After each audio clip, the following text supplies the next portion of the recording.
वाल्मीकि नगर, जिसे बिहार का कश्मीर भी कहा जाता है और इसे चंपारण का गोवा भी कहा जाता है। बिहार राज्य का एकमात्र राष्ट्रीय उद्यान है हमारा वाल्मीकि नगर। प्रकृति ने यहाँ पर अपना ऐसा सौंदर्य बिखेरा है कि आपको यहाँ आने के बाद एक अलग ही दुनिया अनुभव होगा। यहाँ पर घने जंगल और पहाड़ आपके दिल को जीत लेगा। बहती हुई नदियाँ, झरने और इनमें तैरते हुए हंस और विभिन्न प्रकार के चिड़ियों की आवाज आपके मन को मोहित कर लेगी।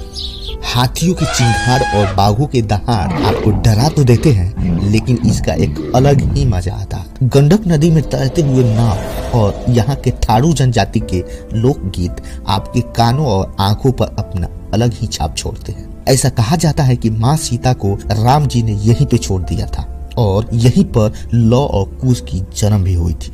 आज भी यहाँ पर लौ और कुश का मंदिर मौजूद है। हिंदू धर्म के महान ग्रंथ रामायण के रचयिता वाल्मीकि भी यही के बताए जाते हैं। इसी जंगल के पहाड़ में आज भी एक मंदिर वाल्मीकि के नाम से है। लोगों का यह मानना है कि वाल्मीकि ने इसी स्थान पर बैठकर रामायण लिखा था। लौ और कुश की जन्म भी इसी स्थान के करीब में हुआ था। लेकिन दोस्तों, इस स्थान का नाम शुरू से ही वाल्मीकि नगर नहीं रहा है। यह स्थान पहले भैंसा लोटन के नाम से जाना जाता था। प्रकृति की सुंदरता से परिपूर्ण इस स्थान का भैंसा लोटन नाम काफी भद्दा लगता था।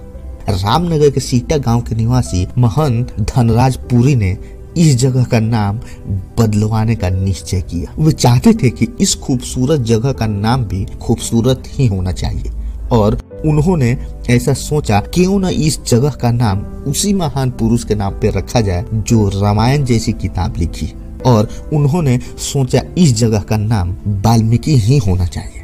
और बहुत मेहनत मशक्कत के बाद वे अपने काम में कामयाब भी हो गए और 14 जनवरी 1964 में इस जगह का नाम भैंसा लोटन से बदलकर वाल्मीकि नगर कर दिया गया।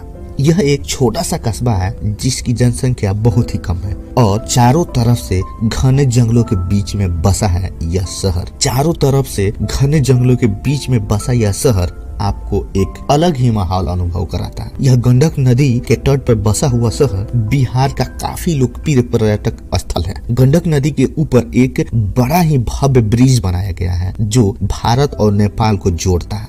यह ब्रिज आधा तो भारत में है और आधा नेपाल में है। वाल्मीकि नगर बिहार का एकमात्र राष्ट्रीय उद्यान है जिसे वाल्मीकि बाघ परियोजना कहा जाता है। यहाँ की जंगलों में आपको बाघ, भालू, चीता, अजगर, भेड़िया, हिरन, एक सिंह वाले कीड़ा, सीरो, पिफोल, चीतल, सांभर, लकड़बग्घा, मगरमच्छ, इंडियन सीवेट, जंगली बिल्लियाँ, जंगली कुत्ते, जंगली सुअर, बंदर, लंगूर और भी कई प्रकार के जानवर आपको देखने को मिल सकते हैं। अक्सर आपको रास्ते पर हिरन का शिकार करते हुए बाघ दिखाई दे सकते हैं। इसी को ध्यान में रखते हुए बिहार सरकार ने यहाँ पर घूमने के लिए जंगलों को जोन में बांट दिया है। ग्रीन और येलो जोन में पर्यटक को घूमने की तो इजाजत है, लेकिन रेड जोन में कोई अनुमति नहीं है। येलो जोन में घूमते समय कभी कभी आपको